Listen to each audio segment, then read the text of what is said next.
you gotta put down the Glock. I really love catching knobs, knock off his top. Teen T-Sav tricked Randy Kong, Gary Kong, and an associate Camilo Alonso to come to Bolivar Park in Surrey. T-Sav and another man named Rohit Kumar saw Randy, Gary and Camilo. Right when they saw them they opened fire. Gary Kong, or the leader of Bebo gang, got wounded. Gary ran into the bushes and survived while Camilo Alonso hid in the bushes, but Randy Kong, the guy who killed Gigi, was not getting it that easy. T-Sav shot him in the back multiple times, then walked up to him and executed him by shooting him straight in the head. After the crime the vehicles were found burned out. Babe, you almost lost me, dude. I saw it all happen right beside me, dude. Yeah, man, he's dead. You know what, that's over. All over my face and my body, babe. I ran through fucking thorn bushes and shit. I don't have to pay the name, babe, but I just fuck with it. Yeah. You understand? I ran through bushes and I saw it all happen right beside me. I don't know what it was, babe, but something made me shock. And I fucking missed me, dude. It went through my face, man. Like, it almost hit me in the head, man. Dude, I was just dead, man. Fuck, man. Yeah, I would have been dead too, but T-Sav and the associates went to a Wally condo after the killing. A man who was a former friend of T-Sav, who is now testifying against them, goes by the name AB. He was present on the night of the Kong murder and said that T-Sav and Rohit felt paranoid after the murder. They were talking in the condo. He also said T-Sav was paid $100K to do the hit. Investigators found new info that 3 weeks before that T-Sav and Brothers Keepers associates attended the Kong Thanksgiving party. There was a 3-week plot to kill the Kangs and all men involved in the murder were present in the Kangs' home. The second murder T-Sav is being charged with is the murder of Jagver Mali, who was a mistaken victim, but he is not innocent and has connections to the UN gang. In the late afternoon of November 12, 2018, Jagver was driving on Ross Road and talking to a friend on the phone when he was hit from the back of his car. Jagver got out of his Volkswagen Jetta with insurance papers and his keys. This would be his biggest mistake. When he got out he would be ambushed by T-Sav and Jagver would die on the scene. When police got there the insurance papers and keys were next to his body. Although Jagver Mali's relatives say he had no criminal past, no criminal ties, police say his shooting was not random. Friends and relatives of Jagver Mali gather to mourn at his Abbotsford home. Criminology and hope to become a corrections officer, telling Global News he was on his way to class at the University of the Fraser Valley Monday afternoon when he was shot and killed. And is linked to the ongoing gang conflict. It's the second fatal shooting in Abbotsford in less than a month. On October 18th, a man was targeted outside a bank on South Fraser Way. Residents growing increasingly frustrated with the brazen violence.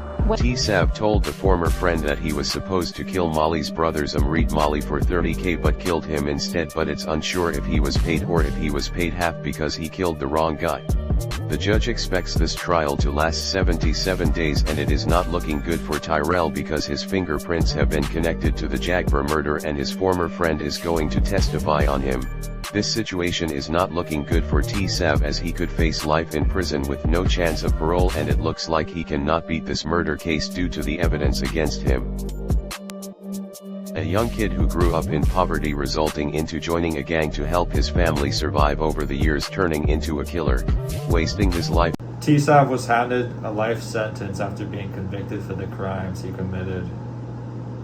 The Crown wrote, "He may never win a Grammy, but the Surrey Man's lyrics did help him earn 2 life sentences this week from a BC Supreme Court judge who found one of Mr. Tyrell and Guyan's songs was essentially a thin, veiled confession to the 2017 murder of gangster Randy King and the attempted murder of Camilo Alonso.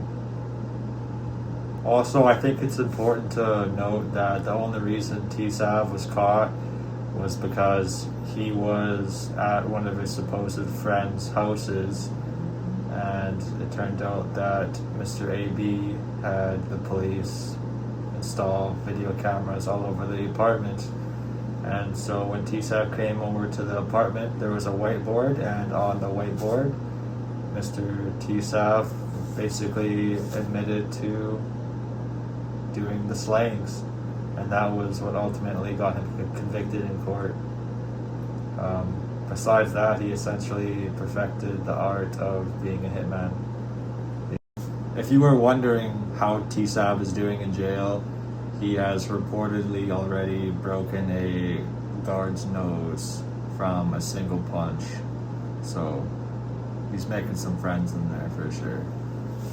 Clock got a drum, but the ladder fit nice. Kevin 6'2's make it whip flip twice. I really love Glocks, but I fell in love with chops. Russian chopstick, I had to take off the stock. My mama told me you better keep a loaded Glock. Run up, you get shot. Smith and Wesson blew his top. I'm back off the drink and I'm smoking dead ops. Counting up this guap, trying to stack it to the top. This morning at around 5 o'clock, police were called to a residence here in the area, 161st Street and 30th Avenue.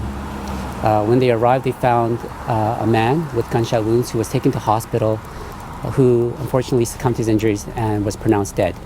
Now, I can share with you that our victim is 24-year-old Gary Kang. He was shot at his family residence here. What I can further share with you about our victim, Gary Kang, is that he was known to police.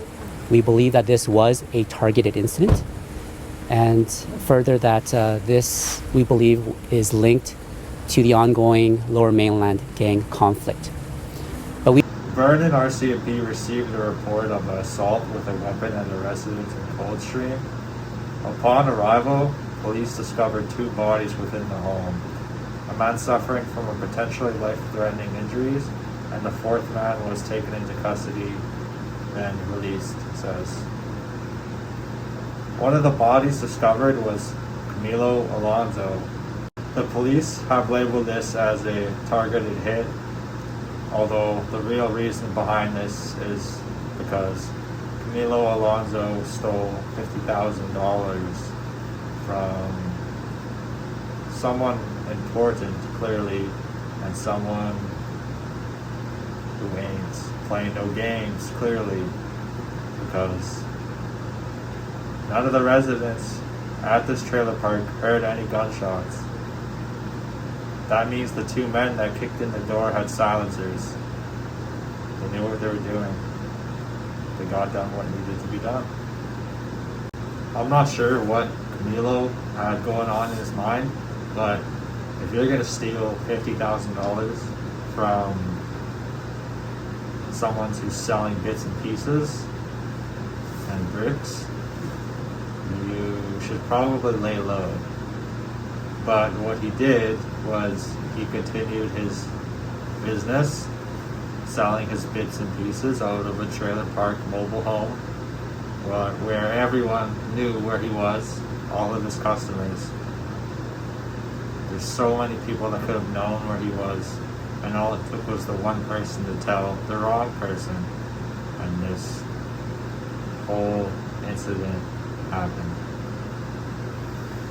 I actually knew Camilo Alonso personally back in the day, maybe around 2018, and this guy is not a good guy. He is a woman beater, and he is a snake. He is not a good guy.